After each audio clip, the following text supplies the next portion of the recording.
God bless each of you out in television land, those of you that are out on the internet, as you're seeing us through YouTube and FaceTime and Twitter. This is Unity Christian Fellowship coming to you live from the city of Oxnard, California, and from the South Coast Fellowship Auditorium.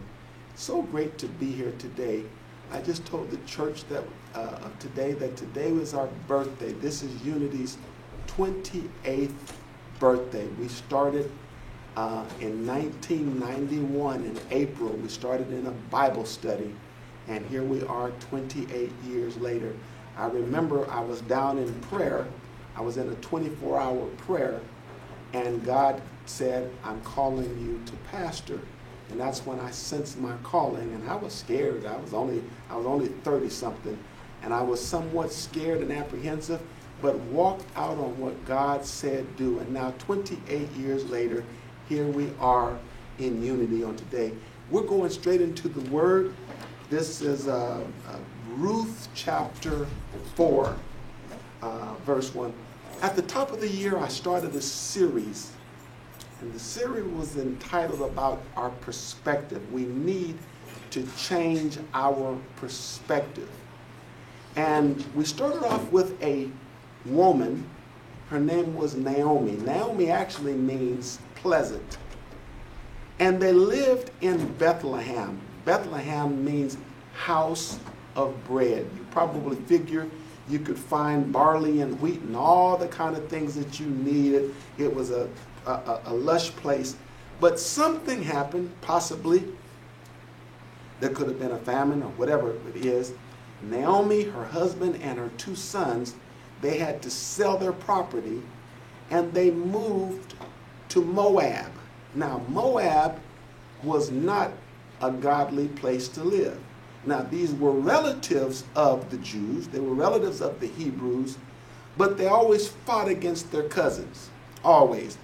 And God actually put a curse on the Moabites for that, and he cursed them for 10 generations. And one of the things they could not do, they could not go into the temple and worship. That was part of the curse. When Naomi and her husband left, she had 2 sons, and their names were like sickly and pining. Basically, sickly and very sickly, or just sickly and pitiful. And they went out there, and I'm bringing all this in. I want you to really understand perspective. And after a while, the sons got married, but they did not have children, or God didn't permit them to have children. God did not permit them to have children. Sister Bernice is sitting in the audience. Sister Bernice, your word is, and you'll find out from today, there's a reason why God has not allowed you to give birth to that thing that you have wanted. And you'll find that in a minute. Why has God held something back that we desire? If God holds something back, he has something better for you. Does that make sense? And so what happened was they didn't have children, and then the 2 sons died. In the process, one of Naomi's 2 daughter-in-laws left her. So it was just her and Ruth. Naomi started referring to herself, don't call me pleasant, call me bitter. Why call me bitter? My husband died. My 2 sons died. I'm left alone. They had mortgaged their land up. They didn't have any money. She thought somehow that God was working against her.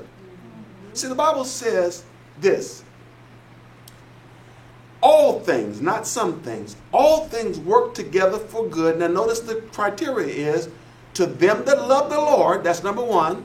And number 2, you must be called according to his purpose. If you love the Lord and walking contrary to his purpose, it's not going to work. Mm-hmm. If you are walking according to the purpose but doesn't love the Lord, it doesn't work. But he says, when you love me and you are walking in accordance to my purpose, all things, that means the good, the bad, and the ugly, all things, because it could not happen if God didn't allow it to happen. See, some of us are sitting at home crying, oh Lord, why did that happen to me? You know, I'm not a woman, so please. There are people that have had bad things. They've been raped. I don't understand why God would allow that. There's people that's been beaten. There's people that's been starved and maligned. I don't understand. We live in a sinful world. But if it happens to you, there's always some good that will come out of it if you trust the Lord. Now, don't hear pastors saying, go out and get yourself in trouble, saying, I'm going to get myself in trouble so God can be glorified. No. I'm not talking about that. I'm saying if something happens to you, count it not strange when you face these fiery darts and trials, because we know that through the trials, the perfecting of our faith is happening, and all these things that's creating courage and integrity and all these things inside of it. So Naomi was bitter. Her perspective was off. All she had left in her mind was this daughter-in-law of hers named Ruth. Now here's what I told you when I first started the series. There was a preacher preaching. His name was Elder Montgomery. We called him the Hurricane. And Hurricane said, he said that your what is left, the profit that is left, that's after you're dealing with a financial thing where so much money went in, so much money went out. You put so much money to start a business, so much money was paid out. But at the end of the day, when everything was settled, when you handled all your expenses and whatever, let's say you get $5,000 is what came in. That's profit. And most people don't take the $5,000 and put it in their pocket. They turn around and reinvest it because they know that there's going to be another profitable day. Does that make sense? Yes. So Naomi was, excuse my language, she was butthurt with God. Upset. Nose all twisted in the air. Don't call me happy. Don't call me pleasant. I'm mad. I'm burned up. You know what? It's a terrible thing to think you know more than God. Yes. There's folks talking about, I was supposed to marry Pete. Well, you know what? You don't know who Pete is. You know, Dahmer invited me over for dinner, and I didn't, when I'm talking about the Dahmer, the man that was eating people, you know, maybe it was good that you didn't go with, because you would have been his next meal. Yes. I don't know why God, because you're not God. God. You're not God. And they talked about our hands are too short to box with God. We don't know everything. No. Why did God do this? If I knew the answer, I would be God. Yes. He doesn't tell us everything. Oh, no. Yes. He allows us to go through something, and he tells us, trust me. Yeah. And we know that we can trust him because he has insight.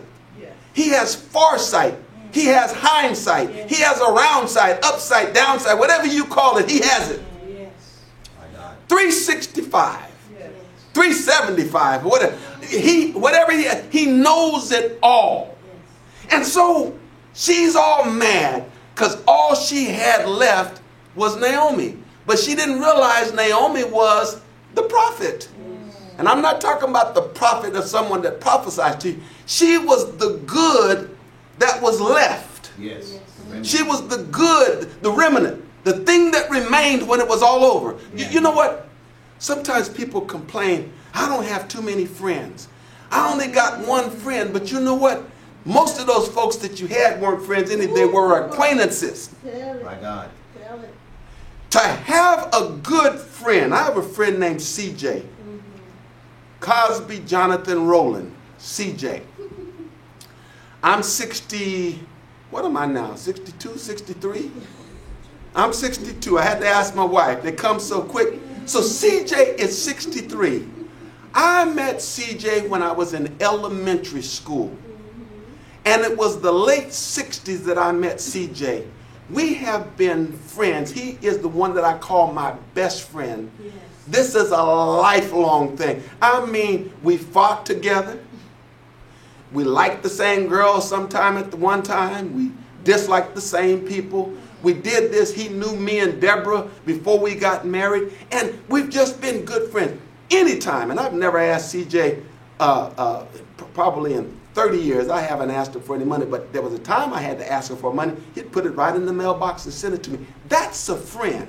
Mm-hmm. We get on the phone and we talk. Love you, man. Love you, Gabe. Love you, CJ, man. So and so. Me and him, we're tight. We're camaraderie is tight between the two of us. But he is a friend. Now, I went to high school with folks and we called ourselves friends. I don't even know where they live anymore. But it's what's left when everything's gone. What do you have left? Somebody says, I got my life, my strength, and a sound mind.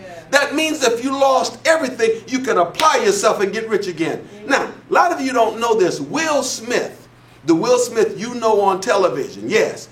Will Smith went broke. He went broke, but you wouldn't know that today. What did he learn when he went broke? It's the lessons that he learned from the past that helps him today. Naomi's upset. Her perspective was off.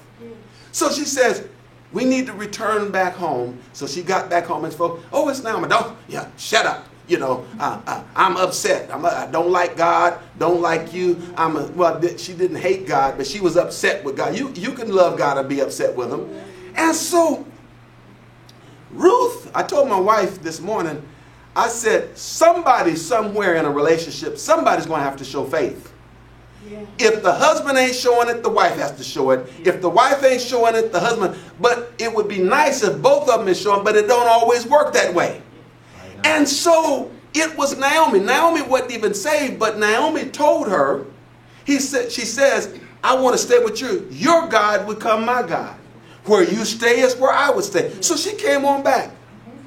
They got to a place and the Bible said she went to work because the law said if you were poor, you could go out and glean in the fields. Just so happened, and I told you what a just so happened means. When God remains anonymous, we call it a coincidence. It's just when God remains anonymous. There's no such thing as coincidence with God. It's a coincidence with you. This week when I was praying, and I want to say this, I know I'm digressing for a minute, and my phone is recording over there. Let me see if I can pull it out here. This is what came to me in my prayer time this week. I hope I have that. Maybe I don't have it on here. I did write it down. What God shared with me was this. He says, before you prayed, even before the foundations of the earth, I've already set things aside for you. Yeah. It's yours. He says, and when it comes time for you to get these things, he said, it's me that places the desire in your heart to pray for what you pray, because through your prayers, it gives me the permission to give you what I've already wanted to give you. Now you said, no, that's not scriptural. Then he took me back. He said, what about go back to Elijah? He told the king, it's going to rain. Yes. God spoke to him and said, it's going to rain. Yes. That's what God had said. But what did you find the man of God doing? He's up on the mountain in a fetal position praying for rain. Yes. It wasn't one prayer. He prayed. He looked. No rain. Yes. He prayed. He looked. He prayed. He looked. It took 7 prayers. And finally when he looked, a cloud about the size of a man's fist was there. And he said, what do you see? He said, I see a cloud about the size, to a servant. I see a cloud about the size of a man's fist. He said, it's going to rain. It's going. And why? And I said to myself, God, if you already knew, you've already provided the rain, why do we have to pray? But God doesn't work against our will. He needs permission to work in my life. See, before church started, my hands was saying, Lord, send the fire, send the rain. Lord, do what you want to do. I'm a willing vessel. Yes. But it could be the opposite of that. I said, you ain't going to work in my life. God said, you know what?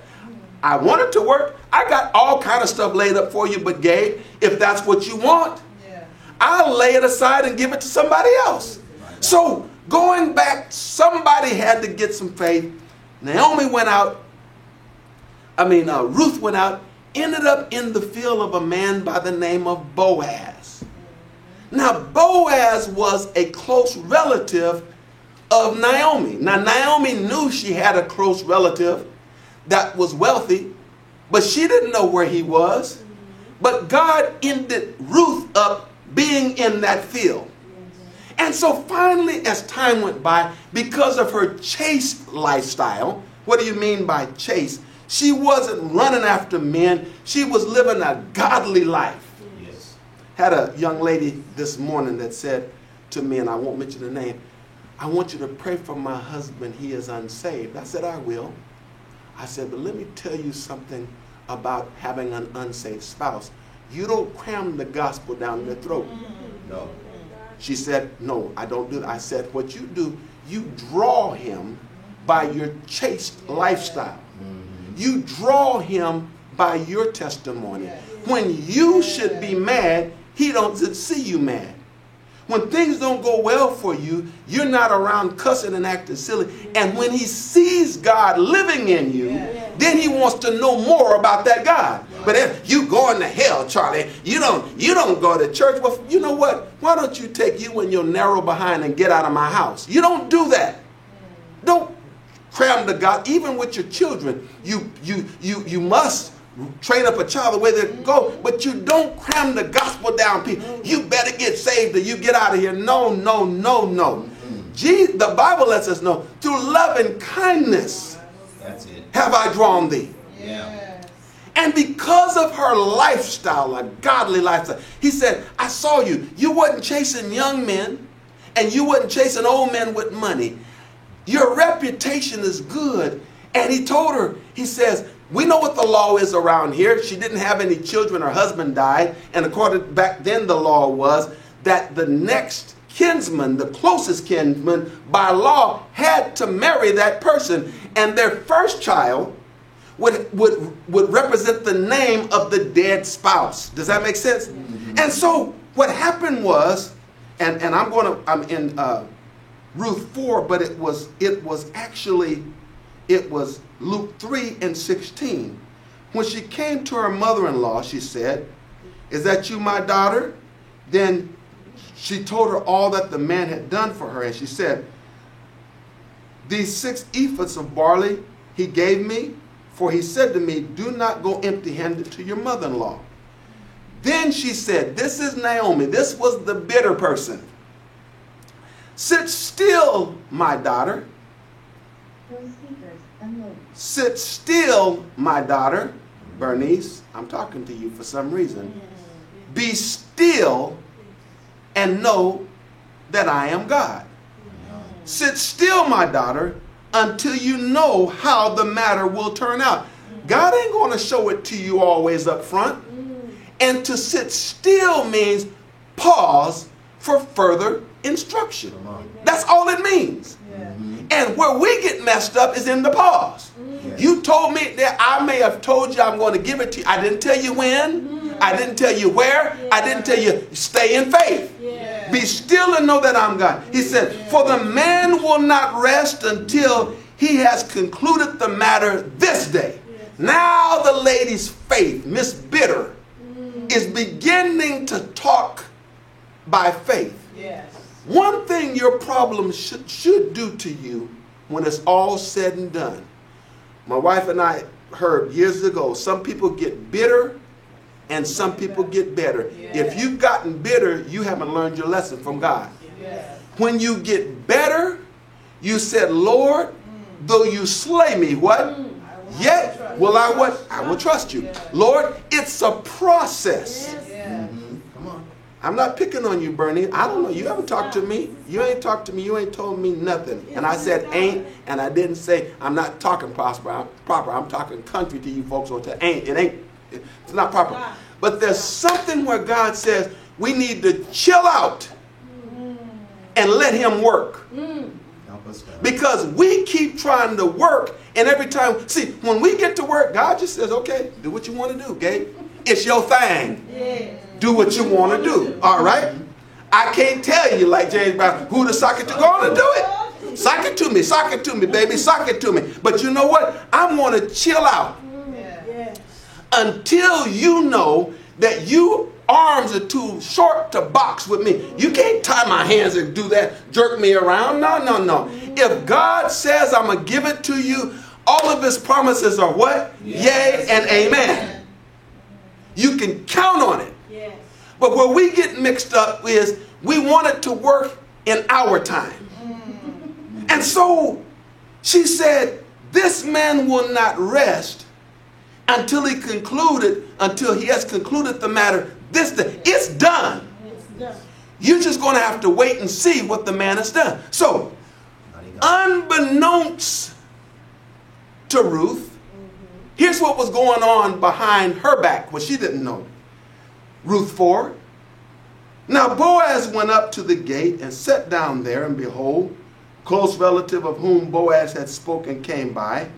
So Boaz said, come aside, friend, sit down here. Now, here's what Boaz did. The gate of the city is where everybody passed. That's where business was transacted. He said, if I sit here long enough, I'm going to run into my relative.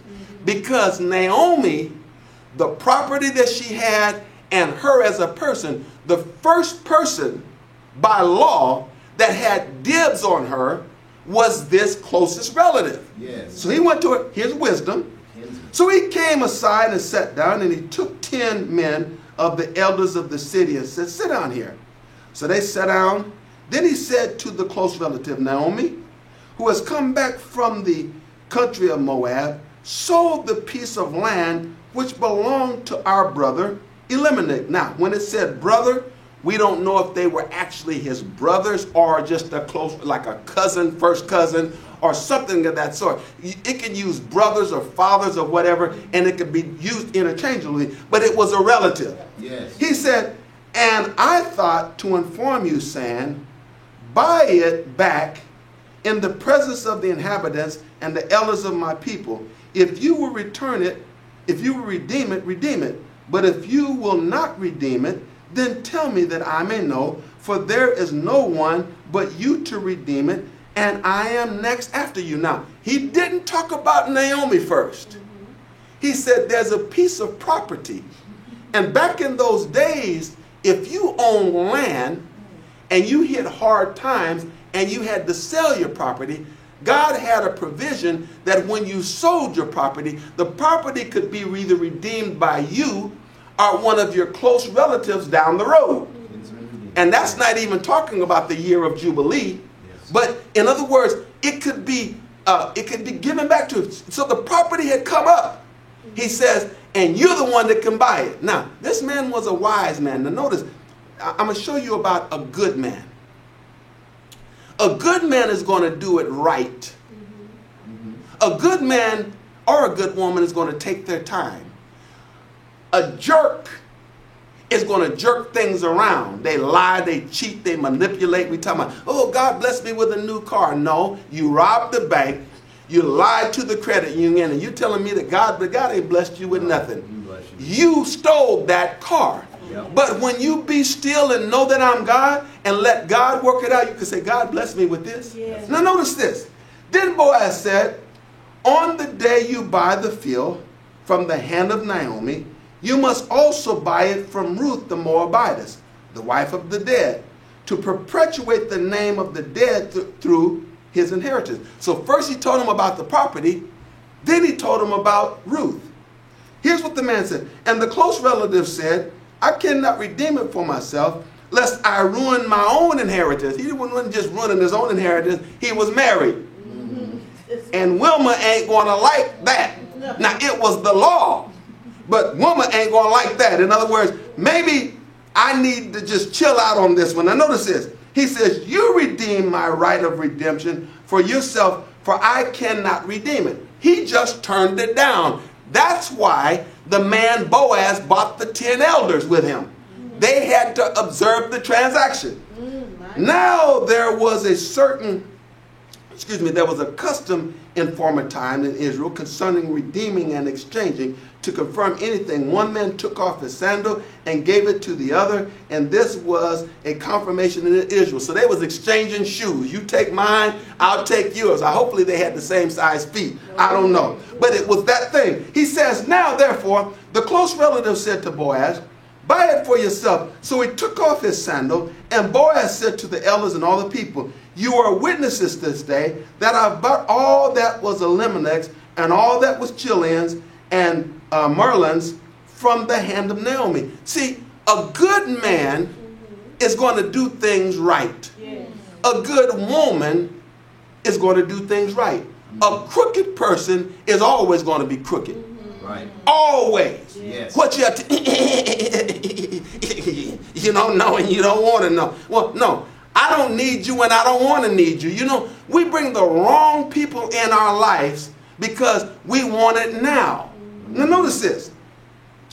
Moreover, Ruth the Moabitess, the widow of Milan, I have acquired as my wife to perpetuate the name of the dead through his inheritance, that the name of the dead may not be cut off from among the brethren and from his position at the gate. You are witnesses this day. So he did everything legal. Now, let's get into, we're talking about a situation. When I started, I told you all things work together for good. I talked about when you get down to the end, that's what the prophet really is. What did you learn? And all the people who were at the gate and the elders said, we are witnesses. The Lord has made the woman who was coming to your house like Rachel and Leah, the two who built the house of Israel. And may you prosper in Ephrathah and be famous in Bethlehem. May your house be like the house of Perez, whom Tamar bore to Judah, because of the offspring which the Lord will give you. Now, I could talk about Tamar. I won't get into that because I need to just get down to the last part now.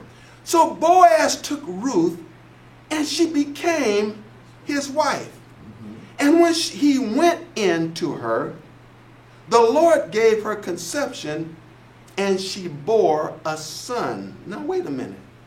Here's what God showed me this morning. Ruth had a husband that died. She was fertile, but God would not allow her to give birth through that husband that died. You're going to find out in a minute.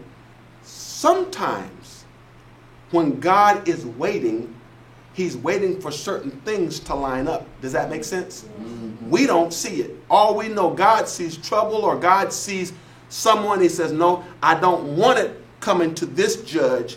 This judge ain't right. I need to wait 6 months so when this judge comes, it's going to pass for you.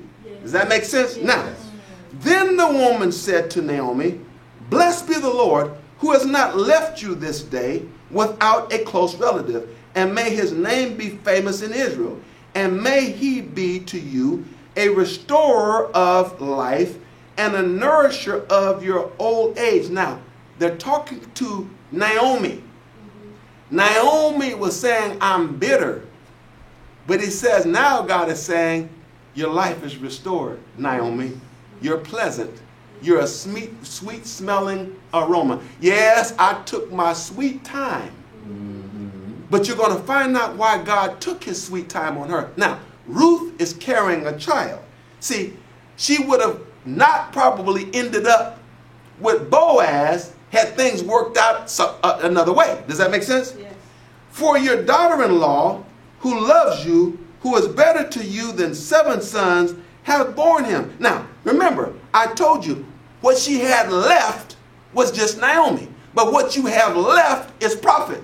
Yes. And what was told to her, the one that was left is the most important of everything. Yes. She was better than 7 sons that could have given you 7 children.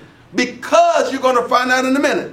Then Naomi took the child and laid him on her bosom and became a nurse to him.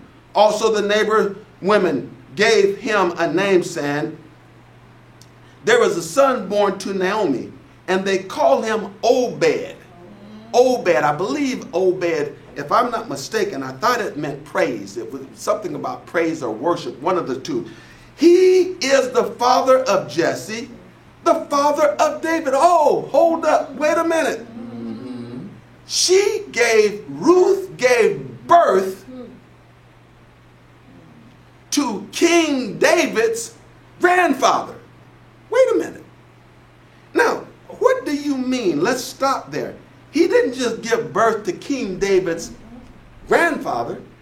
She also gave birth that would lead to the line of Jesus Christ. Oh, was it worth the wait? Yes. Now you see God working all things. I don't want you.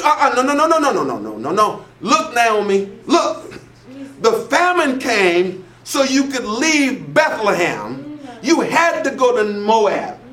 I put a curse on the Moabite people to the 10th generation. Yes. But Ruth was of the 11th generation. She was past the curse. Yes. She could come in the temple. She can work. She's clean now. Does that make sense? Yes. In other words, you don't understand what God's doing, but God understands. All right, now, I got to get you from here to here. Preach. Now, when I get you over here, you're going to meet this woman through your son. He's going to fall in love. He's going to fall in love with her. But you know what? It's not for him to have a child. Oprah got to go. Milan got to go. Your husband got to go. You're going to return back with no one but Ruth. When they went back, she had that character and that personality, and it caught Boaz's attention. And all of a sudden, he loved her. Like they said in the country, he loved her. He loved her. Now, he loved her enough to come at her honestly. Yes. And then they started having children, ending up being the great-grandmother of a king and a lineage of the Christ child. Yes. What an honor that for a Moabite, Yeah. one that had a curse on them. If you really go back to the Moabites, if I'm not mistaken, if my mind is clear, if I'm not mistaken, it was the Moabites that came from the incestuous relationship between Lot. They got Lot, his daughters got him drunk and had a child through him. And that's where that's why they was fighting them Jews all the time. But God will take a cursing and do what? Turn it to a blessing. Now, all things. You got this old lady, Preach, sir. Preach. saggy breast, Come on, sir. 80 years old, Come on now. had her little grandchild sucking on her nipples. Yeah. And the lady was just smiling and so happy. They call that dry nursing. Nothing was coming out. She was just sucking. It was like a pacifier. And she was just saying, oh, he's a good boy, isn't he? Why is God taking his time? Yes. Because his ways are not your ways. Why is God taking his time? Because his thoughts are not your thoughts. Why is God taking his time? For as high as the heaven is above the earth, so are his ways farther than your ways. And his thoughts are farther than your thoughts. You cannot push God around. Yes. You can't do that. Yes, God. You can't hurry God, the song says. No, you just got to wait. You got to trust him and give him time, no matter how long it takes. He's a God that you can't hurry. He'll be there, so don't worry. He may not come when you want him, but he's right on time. Now, are you going to do like Ruth and do it the right way and allow the blessing to come? Or are you going to do like some of these other clowns where they take matters in their own hands and they mess it up? What I propose to you from the perspective, if Naomi only could have saw the end in the beginning, she wouldn't have been so upset. She would have realized all things are working together for my good. You know what? God is working this thing out. I don't know why my husband did. I don't know why I had to leave here. I don't know why the other girl left me. But he left. I'm left with something. I got Ruth. Yes. All she needed was Ruth. Yes. And because of Ruth, she was better than 7 sons. What am I saying in the end? Bernice, I'm going to end on you, Sister Bernice. The baby will come. It's not physical. You know what I'm talking about, spiritual. The baby will come. It will come in its time. You must chill out. At 62, I have much more wisdom than I had at 21. At 62, today is the 28th birthday of this church, Unity. I started it when I was in my early 30s, about 32 years old. We've had our ups, we've had our downs. I don't pastor a huge congregation, but I've been true to what God called me to do. And now that I'm 62, I look back. Now, once again, I pastor free of charge. I don't get paid for this. But if you drove up to my home, most folks would be talking about, oh, no, who's paying for that big home? I worked. I'm retired. I paid for it. Who paid for that car? I worked. I retired. I'm paying for it. Who's doing this? The church has given me nothing, if that makes sense. God has blessed me to be able to do things that I could not do if I was trying to depend totally on the church. Does that make sense? Yeah. I'm coming to the end, and I'm saying to you that God is calling us to a closer place in Him. It's a place of trust. I'm talking also to Paula. Paula, thank you for sending the picture of Pablo. I saw Pablo's picture after about 3 weeks in the place that he's at, the drug rehab. Pablo looks like the Pablo that I met 5 or 6 years ago. He's clean shaven. He got a smile on his face. All right. He got a testimony. He got pep in his talk. He's talking about, I want to get married now. I want to settle down. I'm trying to say, God can do it. But he needed to go through the shadow of the valley of death, and where he could have feared evil, but God brought him through it. Yes. And he's turning out to be a different man. He will have more respect for life. Yes. He will have more respect for God. Yes. He will be open to prayer. He will be open to salvation. God can do it. Yes, he can. If you allow him to do so. Coming to the end of this program, if you are not saved, giving you a chance, all you have to do is say, Lord, wash me and cleanse me of my sins. Come into my heart. I receive you as my Lord and as my Savior. If you said that, the Bible says that you are saved. Find you a Bible-believing church. Come back to this broadcast. Listen to us. Learn the truths of God. Yes. There are those of you now that have already been saved, and your way has been hard. But if you heard what Pastor said, and if you could change your perspective, you will find out what you're going through. The tough times that God has allowed you to go through is just preparing you for something greater. And just say, Lord, you are the potter. I am the clay. Mold me and shape me any way you want to do it, Lord. I'll be satisfied. That's Hezekiah Walker, 1-1. God bless you. I see you in the future, and your future looks much better. God bless you. Mighty God.